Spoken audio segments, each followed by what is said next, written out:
पेडण्या वाठारांत उटंगराच्या पावसाक लागून खूबशीं झाडां कोसळ्ळीं।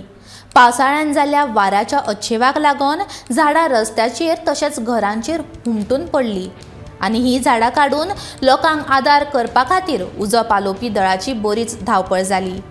विर्नोड्याच्या खालच्या वाड्यार रावपी रुक्मिणी हरिजनाच्या घराचेर झाड पडल्या उपरांत उजो पालोवपी दळान घराक लुकसाण जावचें न्हय हाची जतनाय घेवन झाड कापलें। पावसाळ्यान झाडां पडिल्ल्यान लोकांची बरीच धांदळ जाता आनी लायटीची आपालिपा तर नेमान जाताच। मात ह्या सगळ्या समस्यांचेर आडनदर करिनासतना उजो पालोवपी दळ एकसारके आपल्या वावरान कार्यरत आसा। तांच्या ह्या वावराक लागून थळाव्या लोकांनी उजो पालोवपी दळाची तोखणाय केल्या।